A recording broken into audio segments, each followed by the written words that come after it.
আসসালামু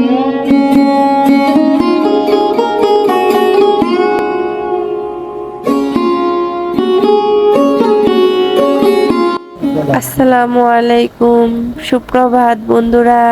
সকলে আশা করি ভালো আছো। আমিও তোমাদের দোয়ায় ভালো আছি।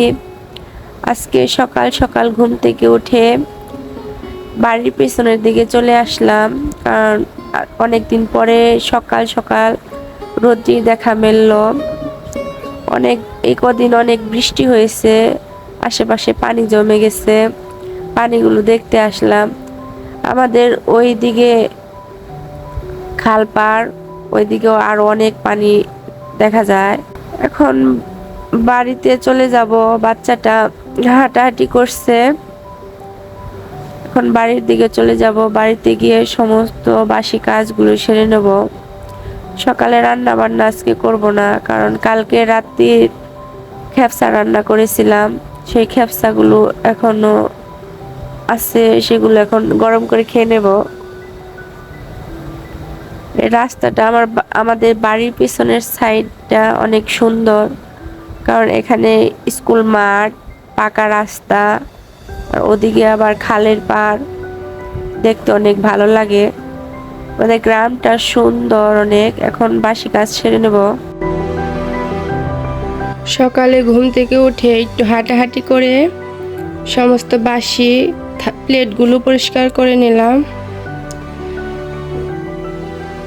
গ্যাসের চুলাটা পরিষ্কার করে নিয়েছি, এখানটাকেও পরিষ্কার করে নিয়েছি। এখন শুধু রান্না বান্নাটা আজকে সকালে মনে হয় করা লাগবে না। ওই বিছানাটাও গুছিয়ে নিয়েছি, এই বিছানাটাও গুছিয়ে নিয়েছি। এখন আমার বাচ্চাটা ঘুমাচ্ছে, এখন শুধু ঘরটা ঝাড়ু দিয়ে নেব। ঘরের কিছু ময়লা কাপড় চোপড় আছে, সেগুলোকে ভিজিয়ে রাখবো। আজকে একটু একটু রোদ উঠেছে। বারান্দাটাও পরিষ্কার হয়ে আছে, বারান্দাটা মুছে নেব, উঠানটা ঝাড়ু দিয়ে নেব। আজকে মনে হয় সম্ভবত এক জায়গায় যাইতে হবে, এক জায়গায় যাব আজকে। আজকের ভিডিওটি দেখতে থাকো, আশা করি ভালো লাগবে। সকল রান্না বান্নার কাজ সেরে খাওয়া দাওয়া করে এখন আমাদের গ্রাম থেকে একটু শহরের দিকে যাচ্ছি। ওখানে আমার বাচ্চার জন্য সমস্ত খাবার দাবার কিনে আনবো, সেরেলাক, ফলমূল। আমাদের গ্রাম অঞ্চলে ফলমূল তেমন বেশি পাওয়া যায় না। আমাদের গ্রামটার নাম বৈলারপুর এবং আমাদের জেলা হলো টাঙ্গাইল, থানা সখীপুর। আমাদের গ্রামে একদম ফলমূল কিচ্ছু পাওয়া যায় না, আমাদের বাজারটা একটু অল্প ছোট। আজকে আমাদের এখানে হাট, সোমবার হলে আমাদের বাজারে হাট বসে। আজকে হাটে থেকে মিষ্টি লাউ, কচু, বেগুন, আলু, কাঁচামরিচ এবং ওটা কিনে আনলো। আজকে রান্না করে নেব সবজির খিচুড়ি। সবজি খিচুড়ির জন্য সমস্ত কিছু কেটে কুটে রেডি করে রেখেছি। সবজি কেটেছি এবং ডাল চাল ধুয়ে রেখেছি, কাঁচামরিচ কেটে নিয়েছি, তারপর পেঁয়াজ রসুন কুচি করে কেটে নিয়েছি। এখন রান্না বান্না করে নেব। বাড়িতে সবাই শীতের দিনে সবজি খিচুড়ি খাবেন।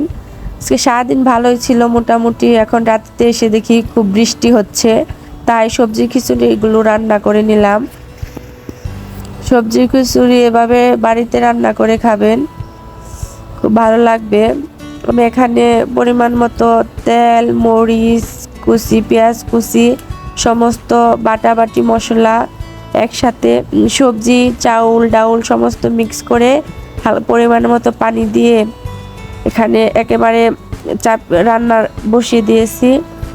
এখন শীতের সকালে এভাবে সবজি খিচুড়ি পাকিয়ে খেলে খুব ভালো লাগে। রাতে আর বেশি কিছু করব না, বাহির থেকে খেয়ে এসেছিলাম দুপুরের খাবারটা। এখন সবজি খিচুড়ি খেয়ে রাতে ঘুমিয়ে পড়ব। খিচুড়ি রান্না করে খাওয়া দাওয়ার পর এখন রাতে ঘুমাতে আসলাম। বাহিরে এত মশা, জানালাটা খুলে রেখেছিলাম, ঘরে প্রচন্ড মশা ঢুকেছে। এখন মশারিটা টাঙিয়ে নিলাম। আমরা বাচ্চার জন্য তো কয়েলটা জ্বালানো হয় না, মশারি টাঙিয়ে ঘুমাই। এখন ঘুমিয়ে পড়বো, রাত্রি বাজে 10:30টার মতো। সকলে ভালো থাকবেন। ভালো ভালো ভিডিও পেতে হলে আমার চ্যানেলটি সাবস্ক্রাইব করবেন এবং আমার পাশে থাকবেন। বেশি বেশি লাইক, কমেন্ট, শেয়ার করবেন এবং আমার জন্য সকলে দোয়া করবেন। আপনারা সকলে ভালো থাকবেন সে প্রত্যাশাই করি আমি আল্লাহর কাছে। আজকে এই পর্যন্ত এই ভিডিওটি।